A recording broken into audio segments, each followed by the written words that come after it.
Monsieur Iti Polongo, bonjour. Bonjour. La CENI vient de lancer une application qui est là pour répertorier et même indiquer les quelques électeurs. Vous pouvez nous donner le fonctionnement de cette application que la CENI vient de lancer? Comme vous le savez, la loi électorale oblige à la CENI d'afficher les listes électorales définitives au niveau des antennes et au niveau des bureaux de vote pour faciliter la tâche, n'est-ce pas, aux électeurs. En plus de cet affichage au bureau de vote et aux antennes de la CENI vient de rendre publique une application mobile qui se dénomme CENI RDC Mobile, qui permet, n'est-ce pas, à chaque électeur de connaître son bureau de vote et même son candidat, juste en saisissant soit le numéro national de l'électeur repris à la partie supérieure droite de sa carte d'électeur, ou soit en scannant le QR code qui est sur la carte d'électeur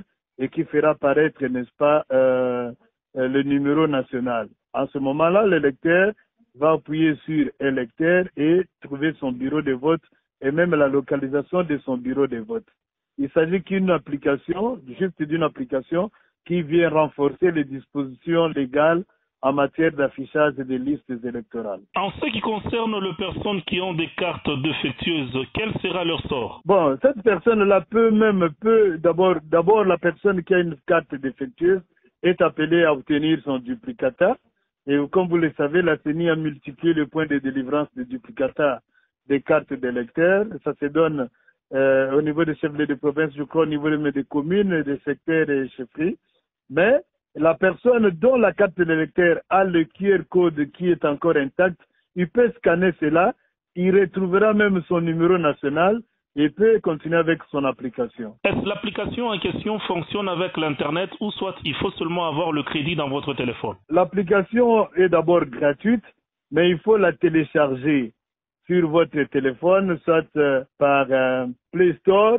Voilà. Donc, il faut télécharger l'application sur votre téléphone et continuer le processus. L'actualité oblige, Monsieur Itipo, on vient d'apprendre qu'un entrepôt, la CENI, depuis Maindombe, a pris feu. Quelle est la stratégie mise en place par la CENI pour que les entrepôts de la CENI, surtout qu'on s'achemine petit à petit vers les élections, pour que ça soit vraiment sécurisé? La première des choses à dire à l'opinion et aux nombreux auditeurs, aux téléspectateurs, je ne sais pas, qui nous suivent, c'est de savoir que c'est vrai que la CENI a condamné cet incendie, mais toutes les dispositions sont prises pour permettre, n'est-ce pas, aux électeurs du territoire de Bolobo de participer au vote à la date du 20 décembre 2023.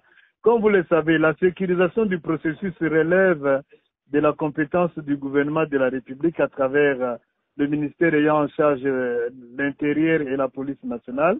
Une enquête a été déjà ouverte pour qu'on arrive à déterminer les causes exactes de l'incendie et le cas échéant, n'est-ce pas, de sanctionner les coupables.